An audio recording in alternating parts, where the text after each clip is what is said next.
اعوذ باللہ من الشیطان الرجیم بسم اللہ الرحمن الرحیم۔ سورۃ الفیل مکی صورت ہے، 5 آیات پر مشتمل ہے۔ قرآن کریم کا یہ جو آخری سپارہ ہے اس حوالے سے بھی بڑا منفرد ہے کہ اس میں ہمیں نماز، روزہ، زکوٰۃ، حج ان کے بارے میں زیادہ تفصیل نہیں ملتی، بلکہ اس آخری پارے میں ہمیں آخرت کی اور پھر معاشرے کی اصلاح کی بہت زیادہ آیات ملتی ہیں، بہت زیادہ باتیں ملتی ہیں۔ اور چونکہ مکی دور میں نازل ہونے والی صورتیں، ان میں سب سے زیادہ زور معاشرے پر دیا گیا ہے کہ معاشرے کی اصلاح کیسے ہوگی، معاشرے میں خامیاں کیا ہیں اور ان خامیوں کو کیسے دور کرنا ممکن ہے۔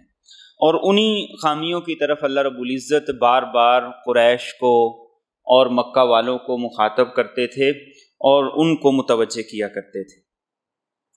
سورۃ عادیات سے لے کر سورۃ ہمزہ تک، یہاں تک جو صورتیں تھیں، ان صورتوں میں اللہ رب العزت نے خاص طور پر اہل مکہ کو، مکہ کے سرداروں کو، قریش کو یہ بات باور کرائی کہ تم مال کی محبت میں اور اس کے فتنے میں بری طرح سے مبتلا ہو گئے ہو اور اس کی وجہ سے اخلاقیات تمہارے اندر بالکل ختم ہو گئی ہیں۔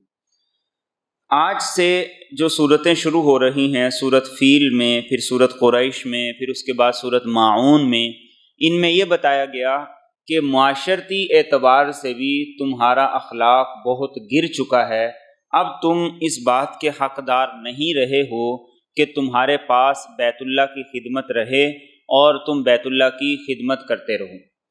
سورۃ الفیل کا پس منظر ایک خاص واقعہ ہے اور اسی واقعے کی مناسبت سے اس کا نام سورۃ الفیل رکھا گیا ہے۔ فیل ہاتھی کو کہتے ہیں، اصحاب الفیل سے مراد وہ لوگ ہیں جو اپنے لشکر میں، فوج میں ہاتھیوں کو لے کر آئے تھے، اس لیے انہیں اصحاب الفیل کہا جاتا تھا۔ چونکہ عربوں کے ہاں ہاتھی نہیں ہوا کرتے تھے، اس لیے وہ انہیں اصحاب الفیل کہہ کے پکارا کرتے تھے۔ اور عربوں کے ہاں تاریخ کو یاد کرنے کے لیے باقاعدہ طور پر سال کا حساب نہیں لگایا جاتا تھا، بلکہ وہاں تاریخ یاد کرنے کا طریقہ یہ ہوتا تھا کہ کوئی بڑا واقعہ ہوتا یا کوئی بڑا حادثہ ہوتا یا کوئی بڑی لڑائی ہوتی تو اس کی مناسبت سے وہ سال کا نام رکھ لیتے تھے۔ جیسے جس سال میں ابرہہ کا لشکر مکہ مکرمہ پر چڑھائی کے لیے آیا، اس سال کو عرب عام الفیل کہتے تھے، یعنی وہ سال جس میں ہاتھیوں کا لشکر اور ہاتھیوں کو لے کر ابرہہ مکہ مکرمہ پر حملے کے لیے آیا تھا۔ تو جب تاریخ کا پھر تذکرہ کرنا ہوتا تو پھر یہ کہتے تھے عام الفیل سے 1 سال پہلے یا 2 سال پہلے، اس طریقے سے تاریخ کا ذکر کیا کرتے تھے۔ سورۃ الفیل میں جو واقعہ ذکر کیا گیا ہے، اس کا پس منظر جاننے کے لیے تھوڑا سا تاریخ کے اندر جانا پڑے گا۔ سورۃ بروج میں ہم نے پڑھا تھا کہ ذو نواس نامی بادشاہ تھا اور اس نے عیسائیت قبول کرنے والے 20,000 لوگوں کو خندقیں کھدوا کر آگ جلائی اور اس آگ میں ڈال دیا۔ 20,000 لوگوں کو، صرف کس وجہ سے کہ انہوں نے عیسائیت قبول کر لی تھی۔ اب ایک طرف یمن کا وہ بادشاہ ذو نواس، اس کی حکومت تھی، اور دوسری طرف حبشہ ہے، یہاں کا جو بادشاہ تھا نجاشی۔ چنانچہ جو نجاشی تھا اس نے یہ چاہا کہ یہ جو بادشاہ ہے ذو نواس، چونکہ وہ عیسائی تھا، اس نے کہا کہ انہوں نے عیسائیوں پر بڑا ظلم کیا ہے، لہذا ہمیں ان کے خلاف اٹھنا چاہیے۔ چنانچہ اس بادشاہ نے قیصر روم کو خط لکھا اور اس نے کہا کہ ہمارا تعاون کرو، ہمیں مدد دو اور ہم ان کو مزہ چکھائیں، انہوں نے عیسائیوں کے ساتھ اتنا ظلم کیا ہے۔ چنانچہ اس نے بحری بیڑا دیا، ان لوگوں کو وہ ملا اور ان لوگوں نے ایک لشکر تیار کیا۔ اس لشکر میں 2 سپہ سالار تھے جو نجاشی کی طرف سے مقرر تھے، ایک کا نام اریات تھا اور ایک کا نام ابرہہ تھا۔ ابرہہ کے نام کے ساتھ لگایا جاتا ہے تاریخ کے اندر لقب اشرم، تو یہ دونوں کے دونوں اس بحری بیڑے کے ساتھ گئے اور یمن پر جا کر انہوں نے حملہ کیا۔ ذو نواس جو بادشاہ تھا وہ مارا گیا اور اس کا جو ماتحت تھا وہ بھی مارا گیا، غرضے کہ کوئی بھی نہ بچا۔ اس طریقے سے ان کی حکومت آ گئی۔ اب یہ جو دو کمانڈر تھے اریاک اور ابرہہ، ان دونوں کا آپس میں جھگڑا ہوا، لڑائی ہوئی، تو ابرہہ نے اریاک کو قتل کر دیا اور اس کے بعد اس نے حبشہ میں ایک حکومت بنا لی۔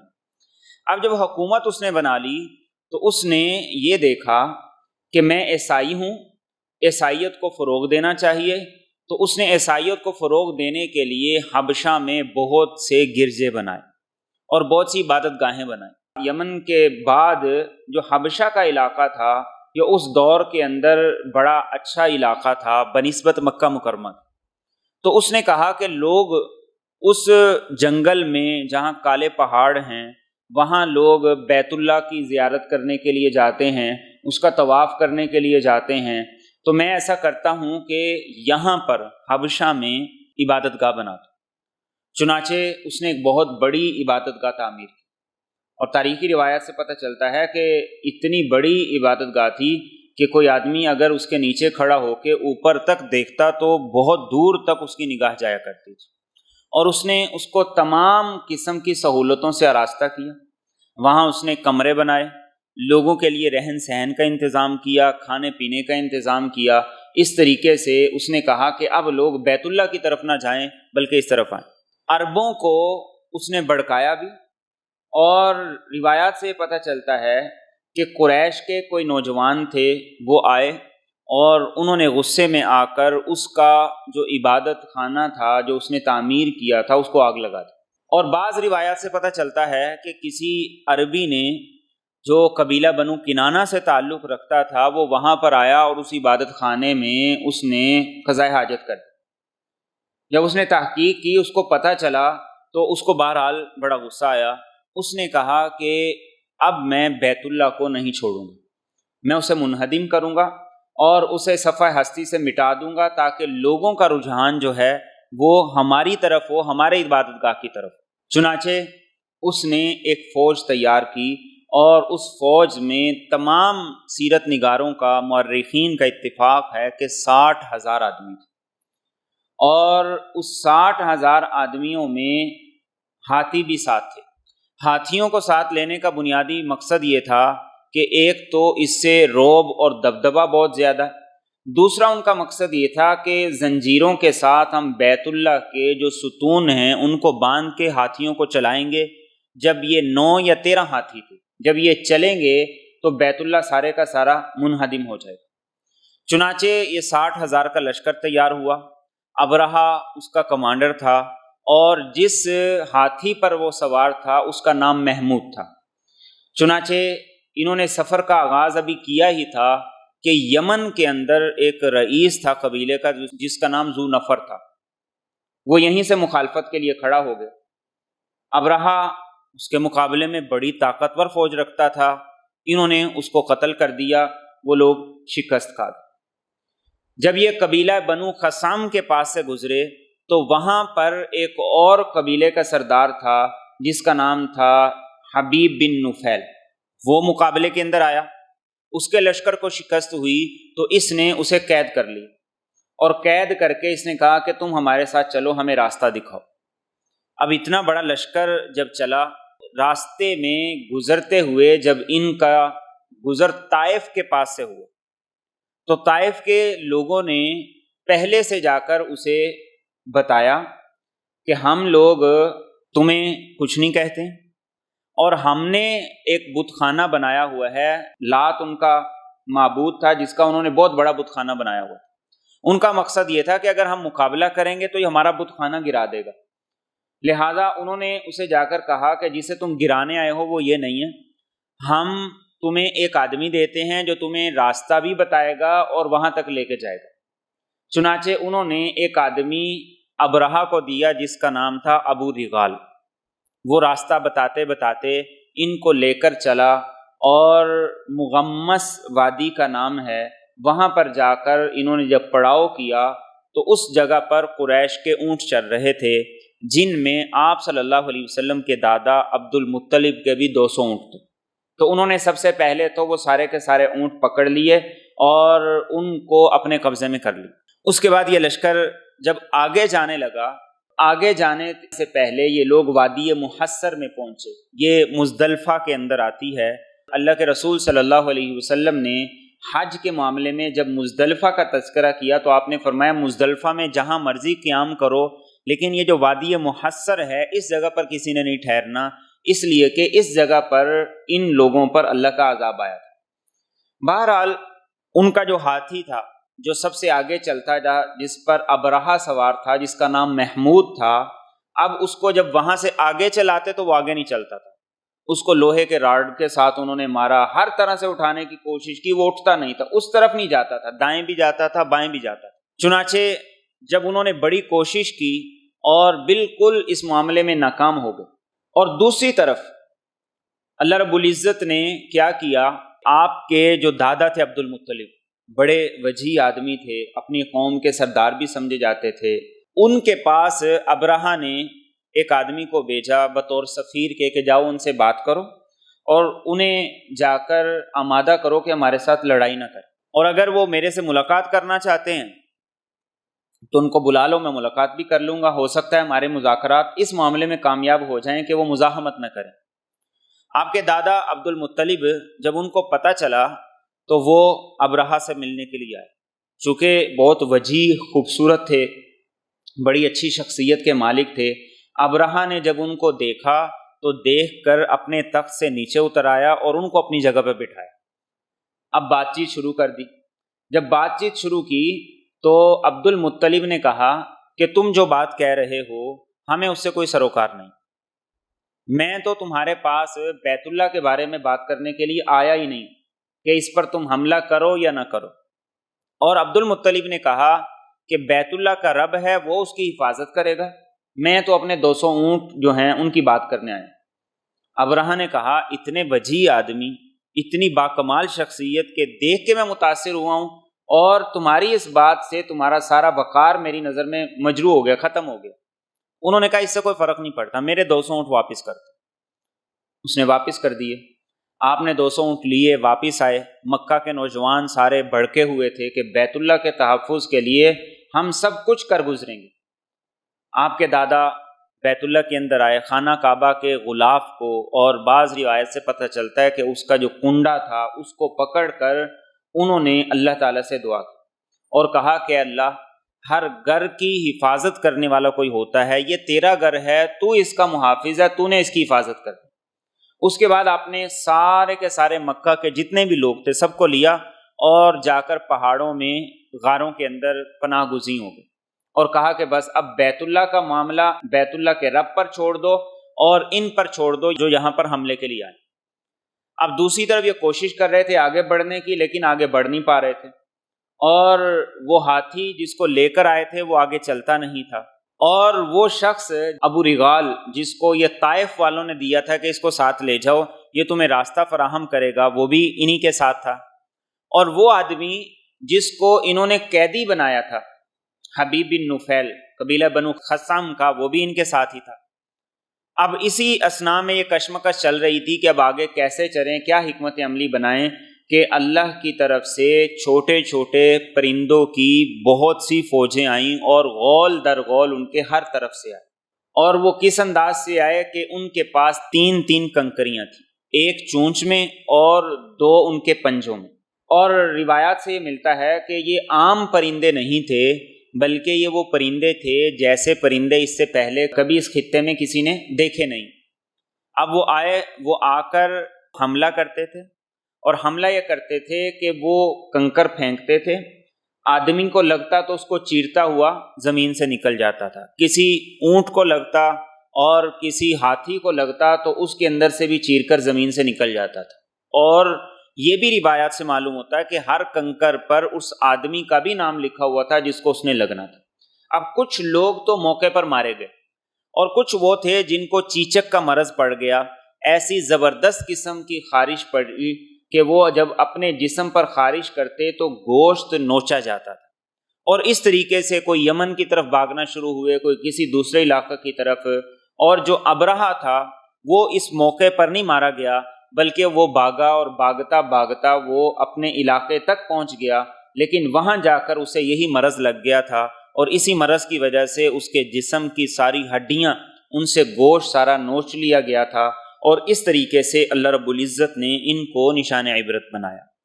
تو یہ واقعہ ہے جو اصحاب الفیل کے واقعے سے متعلق، اور یہ واقعہ رسول اکرم صلی اللہ علیہ وسلم کی ولادت سے 50 دن پہلے پیش آیا۔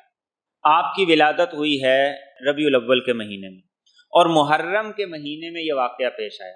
اس لیے سیرت نگار جب آپ کی سیرت کا تذکرہ لکھتے ہیں تو اس میں وہ یہ لکھتے ہیں کہ آپ کی ولادت عام الفیل والے سال، یعنی جس سال ہاتھیوں والا واقعہ پیش آیا آپ کی ولادت اس سال ہوئی، اور آپ صلی اللہ علیہ وسلم کی ولادت سے پہلے یہ واقعہ دراصل یہ آپ کی نبوت اور رسالت ہی کا ایک اشارہ تھا کہ بیت اللہ کی طرف اللہ ایک رسول کو بھیجنے والے ہیں جو حقیقی معنوں میں بیت اللہ کا تقدس بھی بحال کریں گے، اور جو بیت اللہ کی حقیقی عظمت ہے اس کو بھی اجاگر کریں گے، اور اسی لیے اللہ ایک نبی کو بھیجنے والے ہیں۔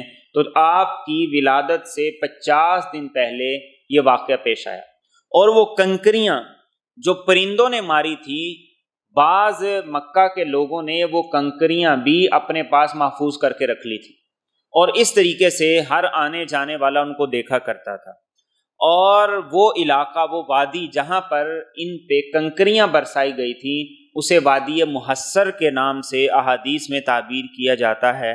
آج بھی وہ جگہ بعینی ہی موجود ہے، اور اللہ کے رسول صلی اللہ علیہ وسلم جب وہاں سے گزرے تو آپ نے فرمایا تیزی سے گزر جاؤ، اس لیے کہ اس جگہ پر ان لوگوں پہ اللہ کا عذاب آیا تھا کہ جو کہ ہاتھیوں کا لشکر لے کر یہاں پر آئے تھے تاکہ حملہ کریں۔ اور اس سورہ مبارکہ سے اللہ رب العزت قریش کو ایک سبق دے رہے، اور وہ سبق کیا ہے؟ وہ سبق یہ ہے کہ یہاں پر اللہ کی مدد اور نصرت آنے کی وجہ صرف اور صرف یہ تھی کہ یہاں پر یہ بیت اللہ موجود، اس بیت اللہ کی وجہ سے اللہ کی مدد آئی تھی۔ تمہارے 360 بت یہاں کچھ نہیں کر سکے، اور 360 بت بنیادی طور پر انہوں نے کیوں رکھے ہوئے تھے؟ یہ 360 بت انہوں نے رکھے ہوئے تھے کمرشل کے لیے، کاروبار کے لیے۔ آج جب دبئی کے اندر سب سے بڑا مندر بنایا جا رہا ہے تو یہ کوئی نئی بات نہیں ہے۔ یہاں انہوں نے جو 360 بت رکھے ہوئے تھے اس کی وجہ کیا تھی؟ جتنے قبائل آتے تھے یہ ان سب قبیلوں کے بت انہوں نے یہاں رکھے ہوئے تھے، کیونکہ انہوں نے پھر سفر کرنا ہوتا تھا۔ اگلی صورت میں اس کا تفصیل سے ذکر آ رہا ہے۔ جب یہ کاروباری سفر کرتے تھے تو جب اس علاقے میں جاتے تھے تو وہاں کے لوگ کہتے تھے انہوں نے ہمارا بت بیت اللہ میں رکھا ہوا ہے، ان کی عزت نہ کی تو یہ نہ ہو کہ ہمارا معبود بیت اللہ سے نکال کے پھینک دے۔ کاروباری سوچ تھی نا، آج بھی یہی کاروباری سوچ ہے۔ سعودیہ میں دیکھ لیں یہی کاروباری سوچ ہے، دبئی میں دیکھ لیں یہی کاروباری سوچ ہے، اور پوری دنیا کے مسلمانوں میں یہی کاروباری سوچ ہے کہ ہم نے دین کو بیچنا ہے، اور جہاں جہاں بیچ سکتے ہیں وہاں وہاں بیچنا، اور دنیا کے جو دوسرے مفادات ہیں ان کا تحفظ کرنا۔ لیکن اللہ رب العزت بھی کیا کرتے ہیں؟ دکھاتے ہیں۔ یہ اصحاب الفیل 60,000 کا لشکر اس دور میں آپ تصور نہیں کر سکتے۔ اللہ کے رسول صلی اللہ علیہ وسلم کے خلاف مکہ والوں نے جو سب سے بڑا لشکر اکٹھا کیا تھا اور بڑی محنت سے اکٹھا کیا تھا، وہ غزوہ خندق میں 30,000 کا لشکر تھا۔ عرب کے سارے قبائل سے باغ دوڑ کر کے 30,000 کا لشکر اکٹھا کیا تھا، اور یہاں پر 60,000 کا لشکر یہ وہاں سے لے کر آیا، حبشہ سے۔ اور آج جب ہم اس صورت کو پڑھ رہے ہیں، اس کے ساتھ ایک اور چیز جو حالیہ دنوں کے اندر پیش ہے، امریکہ افغانستان سے بھاگ گیا۔ امریکہ کے پاس جو طاقت تھی، جو ٹیکنالوجی تھی، جو قوت تھی، نیٹو کی افواج تھی، ان کے پاس جو کچھ تھا، یہ اللہ رب العزت اسی صورت کے سبق کو آج ہماری آنکھوں کے سامنے دہرا رہے ہیں، اور سارے مسلمانوں کے سامنے دہرا رہے ہیں، سعودیہ کے سامنے بھی، کہ تم جس امریکہ سے سیکیورٹی حاصل کیے ہوئے ہو، افغانیوں نے مار مار کے ان کو بھگا دی۔ جنہوں نے ستمبر میں جانا تھا، ستمبر سے پہلے ہی آج انہوں نے بگرام سے سارے کی ساری ایئر بیس خالی کر دی، اور صرف ایئر بیس نہیں تھی، بہت بڑا وہ قلعہ تھا۔ آج کی یہ خبر ہے تو اللہ رب العزت یہ سعودیہ کو، پاکستان کو، ساری دنیا کے مسلم ممالک کے حکمرانوں کو اللہ یہ دکھا رہے ہیں کہ جن سے تم تحفظ مانگتے ہو، جن کے تم پاؤں میں پڑ رہے ہو، جن کی خاطر دین کا سودا کر رہے ہو، جن سے تم اپنی سیکیورٹی مانگتے ہو، فرمایا کہ یہ دیکھ لو ان کا حال۔ اللہ رب العزت یہی سبق ہمیں بھی دے رہے ہیں۔ طاقتور کی طاقت اللہ کے ہاں نہیں دیکھی جاتی، اللہ کے ہاں دیکھا جاتا ہے مظلوم پر ہونے والا ظلم۔ اللہ کو اپنے دین کے تحفظ کے لیے اس دنیا میں کسی طاقت کی کوئی ضرورت نہیں، کسی ملک کی کوئی ضرورت نہیں ہے۔ جس وقت اصحاب الفیل کا یہ واقعہ پیش آیا اس وقت کتنے اسلامی ممالک تھے؟ کون سی OIC تھی؟ اللہ کو چاہیے وہ بندے جو صرف اللہ کے دین کا درد رکھنے والے ہیں، بس اس سے بڑھ کر اللہ رب العزت انسانوں سے، مسلمانوں سے کچھ نہیں چاہتے۔ مسلمانوں کے بارے میں قرآن کریم نے واضح طور پر فرمایا وَإِن تَصْبِرُوا وَتَتَّقُوا لَا يَضُرُّكُمْ كَيْدُهُمْ شَيْئًا۔ انسانی تاریخ میں آدم علیہ السلام سے لے کر آج تک کبھی بھی کفر کے پاس ایسا نہیں ہوا کہ طاقت نہ ہو۔ طاقت بے انتہا، اسباب بے انتہا، فوجیں ان گنت، پیسہ بے شمار، سب کچھ بے شمار تھا آدم علیہ السلام سے لے کے آج تک۔ قرآن کریم کیا کہتا ہے مسلمانوں کو مخاطب کرتے ہوئے کہ اللہ کو تمہارے سے دو چیزیں مطلوب ہیں، ایک صبر، دین پر صبر، استقامت، اللہ کے احکام پر استقامت، اور دوسری چیز تقوی، گناہوں سے پرہیز، اللہ کی اطاعت پر ثابت قدمی۔ یہ دو چیزیں اللہ چاہتا ہے۔ فرمایا لا یضرکم کیدہم شیئا، پوری دنیا جتنی بھی سازشیں کر لے اللہ سب کو تباہ و برباد کر دے گا ناکام کر دے گا۔ ہم اپنا کام نہ کریں تو اللہ اس سورہ فیل سے یہ بھی ہمیں سمجھا رہے ہیں کہ تم نہ بھی کرو تو اللہ کو 600-700 کروڑ مسلمانوں کی ضرورت نہیں، وہ پرندوں کو بھیج کے بھی سب کچھ کروا سکتا ہے، وہ ان کے ساری سازشوں کو، تدبیروں کو ناکام کر سکتا ہے، اور یہ آج ہم اپنی آنکھوں سے دیکھ رہے ہیں، آج ہماری آنکھوں کے سامنے ہیں۔ لیکن مال کا فتنہ، عہدے کا فتنہ، اختیار کا فتنہ، ملک کا فتنہ، اقتدار کا فتنہ، یہ سارے کے سارے اتنے اندر گر چکے ہیں کہ انسان پھر بھی سبق حاصل کرنے کے لیے تیار نہیں۔ اور یہ سورہ مبارکہ ہمیں یہ بھی بتاتی کہ ابرہہ کے لشکر کے مقابلے میں اللہ چاہتا تو جو سب سے پہلے آدمی اس کے خلاف کھڑا ہوا تھا ذو نفر، اللہ اسی کے ذریعے مروا دیتا۔ اس کے بعد جو حبیب بن نفیل کھڑا ہوا اللہ اس کے ذریعے سے مروا دیتا۔ اس کے بعد آگے اللہ کسی اور کے ذریعے سے مروا دیتا، مکہ والے اس کے مقابلے میں کھڑے ہو جاتے، اللہ ان سے مروا دیتا۔ لیکن اللہ نے یہ بتایا ہے کہ اللہ کو دین کے معاملے میں کسی کی ضرورت نہیں، ضرورت ہے تو تمہیں، ضرورت تمہیں ہے، اللہ کو کوئی ضرورت نہیں۔ یہ تمہاری ضرورت ہے، تمہاری خوش قسمتی ہے، تم خوش نصیب سمجھے جاؤ گے اگر اللہ کے دین کے لیے تم کھڑے ہوگے اگرچہ تم کچھ نہ بھی کر سکے۔ یہی بات ابراہیم علیہ السلام کے واقعے میں نے عرض کی تھی کہ ایک چھپکلی نے کیا کیا تھا، اتنی بڑی آگ تھی وہ اس کو پھونکے مار رہی تھی تاکہ اور بھڑک جائے۔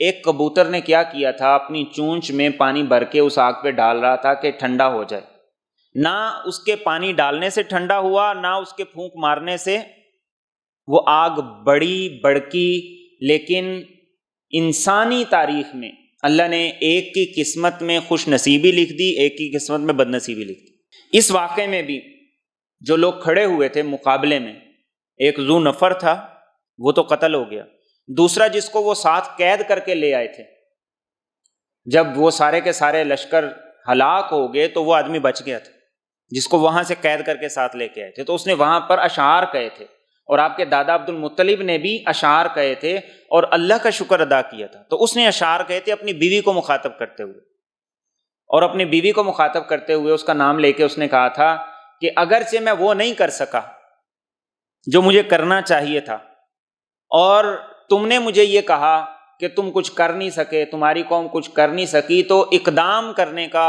آگے بڑھنے کا فائدہ کیا؟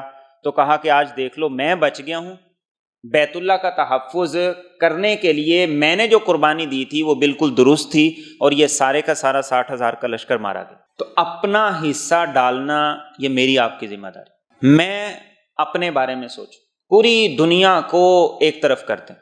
گویا یوں تصور کریں اس دنیا میں صرف میں اکیلا ہوں اور مجھ اکیلے نے کرنا ہے جو ہی کرنا ہے، میرے علاوہ کوئی کرنے والا نہیں۔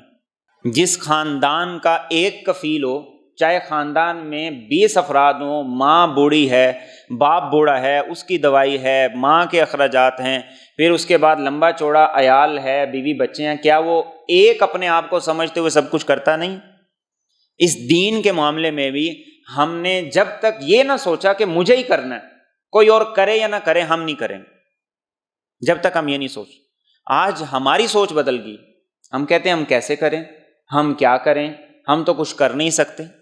فرعون کی بیوی نے ایک جملہ کہا تھا، لا تقتلوہ، اسے قتل نہ کرنا، صرف ایک جملہ کہا تھا۔ اس کے ایک جملہ کہنے پر موسیٰ علیہ السلام قتل ہونے سے بچ گئے۔ سورۃ یاسین میں ہم پڑھتے ہیں، شہر کے دوسرے کنارے سے آدمی آیا تھا، اس نے آ کر یہ کہا تھا ان کی اتباع کرو، ان کی بات مانو۔ اللہ نے اس کو جنت میں داخل بھی کیا اور اس کے واقعے کو قرآن کا حصہ بھی بنایا۔ موسیٰ علیہ السلام کی خیر خواہی میں فرعون کی میٹنگ میں ہونے والی بات اس نے آ کے موسیٰ علیہ السلام کو بتائی، تمہارے قتل کی سازش ہو رہی ہے۔ ایک آدمی تھا، صرف ایک آدمی تھا، اور صرف دین کے معاملے میں نہیں، دنیا کے معاملے میں آپ دیکھیں، سائنس کی بڑی بڑی ایجادات کوئی 20 30 لوگوں نے یا بڑی بڑی تنظیموں جماعتوں نے مل کے نہیں کی، ایک ایک آدمی کی ایجاد ہے۔ تو دین کا معاملہ ہو یا دنیا کا معاملہ ہو، ایک آدمی کی کوشش بھی، ایک آدمی کا بول بھی، ایک آدمی کا جملہ بھی بڑا معنی رکھتا ہے اگر ہم اس کی اہمیت کو سمجھیں۔ ہم اصل بدعملی کے بہانے تلاش کرتے ہیں، اور ان بہانوں میں سے ایک یہ بھی ہے کہ معاشرہ نہیں کرتا، لوگ نہیں کرتے، خاندان نہیں کرتا، فیملی نہیں کرتی، تو میرے کرنے سے کیا ہو جائے۔ ایک ایک آدمی کا عمل بھی اللہ کو اتنا پسند ہے کہ وہ پوری دنیا کے مقابلے میں اللہ کے نزدیک زیادہ پسندیدہ بھی ہے اور اللہ کے نزدیک زیادہ مقرب بھی ہے، زیادہ فضیلت والا بھی۔ اسی لیے اللہ کے رسول صلی اللہ علیہ وسلم نے فرمایا، اس روئے زمین پر جب تک ایک آدمی بھی اللہ اللہ کہتا رہے گا، نماز نہیں، روزہ نہیں، زکوٰۃ، حج نہیں، خرچ نہیں، اللہ اللہ کہنے والا ہوگا، اللہ اس زمین کو قائم رکھے۔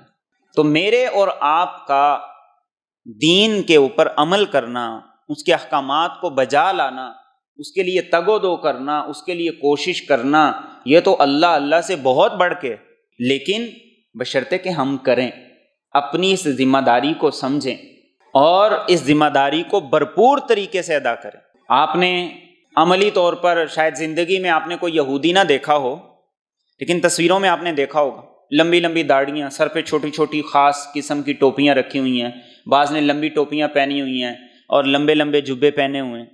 وہ یہودی ہو کے اپنا کلچر نہیں چھوڑتے، وہ یہودی ہو کے اپنے مذہب کی جو باتیں ہیں وہ نہیں چھوڑتے ہیں۔ آخر ہمیں ایسی کیا مصیبت پڑ گئی کہ ہمیں ان چیزوں پر کوئی ناز ہی نہیں، ہمیں یہ چیزیں عزیز ہی نہیں ہیں، اچھی ہی نہیں لگتی۔ پورے کا پورا معاشرہ، پورے کا پورا کلچر، وہ سارے کا سارا ہم ان کے مطابق بناتے چلے جا رہے ہیں، اور اسی کے اثرات ہیں جو سارے کے سارے ہمارے معاشرے پہ چڑھتے چلے جا رہے ہیں۔ جن یہودیوں کی سازش کو ہم کہہ کے بات کو ٹالتے ہیں، وہ یہودی اپنے دین کے معاملے میں بڑے پکے ہیں۔ یہودیوں سے زیادہ پکا کوئی نہیں ہے اپنے مذہب کے معاملے میں اس دنیا کے اندر۔ تو یہودیوں کو زیادہ پکا ہونا چاہیے کہ مسلمانوں کو زیادہ پکا ہونا چاہیے؟ مسلمانوں کو زیادہ پکا ہونا چاہیے۔ مسلمان کو اپنے آپ پر، اپنے رب پر، اپنے نبی پر، اپنی تعلیمات پر جو فخر ہونا چاہیے، آج مسلمان کہیں بھی اس کو نہیں دکھا رہا۔ اور دکھا کیوں نہیں رہا؟ کوئی یہ نہ کہہ دے کہ تم کہاں مولویوں کے پیچھے پڑ گئے، بس اتنی سی بات ہے۔ کوئی یہ نہ کہہ دے کہ تم کون سا دین کے پیچھے لگ گئے ہو، 15ویں صدی ہے، دنیا چاند پہ پہنچ گئی ہے، اور تم جو ہے ابھی اسی بات میں پڑے ہوئے ہو کہ شلوار ٹخنوں سے کتنی اونچی ہونی چاہیے۔ اور یہ ساری کی ساری باتیں ہم صرف دین کے بارے میں کرتے ہیں، دنیا داری کے معاملے میں کوئی نہیں کرتا۔ قربانی آ رہی ہے، آپ کو ہزاروں فلسفے سنانے والے ملیں گے، اخبارات میں بھی، سوشل میڈیا پہ بھی، کہ قربانی نہ کریں، کسی یتیم کو دے دیں۔ لیکن جو آدمی اپنی بیٹی کی شادی پہ لاکھوں روپے اڑا دیتا ہے، اس کو کوئی نہیں کہتا کہ یہاں پہ یہ حرام میں خرچ نہ کرو، یہ کسی یتیم بچی کے جہیز کے لیے دے دو یا کسی مستحق آدمی کو دے دو جس کے ذریعے سے وہ اپنا گھر بنا لے. شادی پہ کوئی نہیں کہتا, اور اس کے علاوہ جو دنیا میں خرافات ہیں ان پہ کوئی نہیں کہتا. تو اللہ رب العزت اس سورہ مبارکہ میں ہمیں یہ سبق دے رہے ہیں کہ دین اس کا ہے, قرآن اس کا ہے, اور نبی اس کا ہے, تحفظ اس نے کرنا ہے, اور اس نے ذمہ داری لی ہے. انا نحن نزلنا الذکر وانا لہ لحافظون, اس نے ذمہ داری لی ہے. تم اگر اس کے ایک سپاہی بن جاؤ گے تو یہ تمہاری خوش قسمتی, یہ تمہاری سعادت ہے. تاریخ میں کوئی تمہیں جانے یا نہ جانے, دنیا میں کوئی جانے یا نہ جانے, آپ کے محلے میں کوئی آپ کو جانے یا نہ جانے, آپ کے گلی میں کوئی آپ کو جانے نہ جانے, اللہ رب العزت کیا فرماتے ہیں؟ الم یعلم بان اللہ یرا, اللہ تو دیکھ رہا ہے نا. جس کے لیے کر رہے ہو وہ تو دیکھ رہا ہے نا. دنیا والے تو 2 مہینے نہیں لگاتے, سب کچھ بھول جاتے ہیں. 1 سال نہیں گزارتے, سب کچھ بھول جاتے ہیں. جس کے لیے کرو گے وہ ایسا پکا محفوظ کرے گا کہ جو کبھی بھی بدلا نہیں جا سکتا, مٹایا نہیں جا سکتا. فی کتاب لا یمحا ولا یبدل, نہ اس میں چینجنگ ہو سکتی ہے اور نہ وہاں مٹایا جا سکتا. اور جب موقع آئے گا اللہ رب العزت پھر اسے 1 سے 10 گنا, 10 گنا سے 700 گنا تک بڑھا دے گا. تو کرنے کا کام جو اس واقعے کے اندر ہمیں بتایا گیا, اپنا حصہ ڈال دو, بس اپنے ذمے جو کام ہے اس کو پورا کر دو. اللہ کو زیادہ نہیں چاہیے, تھوڑے بھی ہوں, اخلاص والے ہوں, تقوی والے ہوں, صبر والے ہوں, استقامت والے ہوں, اللہ ان کی برکت سے پوری دنیا کو پلٹ دے گا, بدل دے گا. آج اس بات کی ضرورت ہے, اور اس کی زندہ مثالیں آج کی تاریخ میں بھی ہیں, اور یہ اس دور سے بھی اللہ رب العزت ان مثالوں کو ذکر کر رہے ہیں. بسم اللہ الرحمن الرحیم. فرمائے الم ترا, کیا تو نے نہیں دیکھا, کیف فعل ربک, کیسے کیا تیرے رب نے, باصحاب الفیل, ہاتھی والوں کے ساتھ. اب انداز بڑا خوبصورت ہے. فرمایا کہ الم ترا, کیا تو نے نہیں دیکھا, اس لیے کہ واقعہ ایسا تھا, اتنی شہرت تھی اس واقعے کی مکہ کے اندر بھی, کہ ان کے سامنے یہ واقعہ گویا ایسے ہی تھا جیسے کہ دیکھنا ہے, جیسے کسی آدمی نے خود مشاہدہ کیا ہے. اور پھر آگے کیا فرمایا, کیف فعل ربک. یہ جو ربک کا لفظ ہے, اس کے اگرچہ پہلے مخاطب اللہ کے رسول صلی اللہ علیہ وسلم تھے, لیکن ہر قرآن پڑھنے والا اس کا مخاطب ہے, کہ اللہ اس کو یہ سمجھا رہے ہیں کہ تیرے رب نے ہاتھی والوں کے ساتھ کیا کیا تجھے پتہ نہیں. بس جب اتنی بات آ گئی کہ وہ میرا رب ہے تو سب کچھ سدھر گیا. آج لوگ چھوٹے چھوٹے تعلقات کی بنا پر, آج کسی پولیس والے کے ساتھ, کسی فوج والے کے ساتھ, کسی MNA کے ساتھ, کسی MPA کے ساتھ تعلقات کی وجہ سے لوگ کتنے بڑے بڑے جرائم کرتے. تو اللہ کیا کہہ رہے ہیں, تیرے رب نے کیا کیا تجھے پتہ نہیں. انسان یہاں پر وہ جو تیرا رب ہے وہاں اپنے آپ کو دیکھ, اللہ مجھے کہہ رہے ہیں. جب ہم نماز میں پڑھتے ہیں عمومی طور پر یہ آخری 10 صورتیں وہ ہیں جو یاد ہوتی ہیں اور ہونی بھی چاہیے, ان کا ترجمہ, مفہوم, بیک گراؤنڈ سامنے ہونا چاہیے. تو جب ہم نماز میں پڑھتے ہیں تو وہاں یہی پس منظر ہونا چاہیے کہ تیرے رب نے کیا کیا تجھے پتہ. اور آگے فرمائے الم یجعل کیدہم فی تضلیل, کیا اس نے ان کی سازش کو گمراہی میں نہیں کر دیا. اب ان کی جو سازش تھی, سازش کیا تھی؟ پہلی چیز یہ تھی عیسائیت کو فروغ دیا جائے. آج کی دنیا میں بھی عیسائیت کو فروغ دینے کے لیے عیسائی مشنریاں پوری دنیا میں کام بھی کر رہی ہیں, پیسہ بھی لگا رہی ہیں عیسائیت کو فروغ دینے کے لیے. یہ اس دور میں بھی تھا. اور اس کے علاوہ مسلمانوں کے بارے میں انہوں نے یہ سوچا کہ مسلمانوں کو عیسائی کرنا تو بڑا مشکل کام ہے, لہذا ایک کام یہ ہو سکتا ہے کہ مسلمانوں کو قادیانی کر دو. اس لیے قادیانیوں کی پوری دنیا سپورٹ کر رہی اور ان کو تحفظ بھی دے رہی ہے, ان کو فنڈ بھی فراہم کر رہی ہے, ان کے چینل بھی چلا رہی ہے, ان کا سب کچھ کر رہی ہے تاکہ زیادہ سے زیادہ مسلمانوں کو کیا کیا جائے, قادیانی بنایا جائے. اور جو قادیانی بھی نہیں بنائے جا سکتے تو ان کی سوچ فکر ایسی کر دو کہ ہم سے نہیں ہو سکتا. امریکہ کے سامنے ہم کھڑے ہو جائیں, یہ کیسے ہو سکتا ہے؟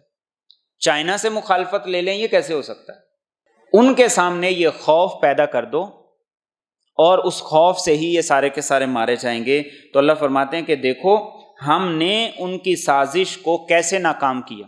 عیسائیت کا جو فروغ تھا اس کو بھی روک دیا، وہ بھی ناکام ہو گئی، اور دوسرا ان کا بنیادی مقصد تھا وہ جو تجارتی شاہراہ تھی جس کا اگلی صورت میں ذکر آ رہا ہے، اس پر قبضہ اور کنٹرول کرنا۔ اور آگے فرمایا وَأَرْسَلَ عَلَيْهِمْ طَيْرًا أَبَابِيلَ، اور اس نے بھیجے ان پر پرندے جماعت در جماعت، ترمیہم بحجارہ، وہ پھینکتے تھے ان پر پتھریاں، من سجیل، کنکر کی، فجعلہم کعصف مأکول، تو اس نے ان کو کر دیا کھائے ہوئے بوسے کی طرح۔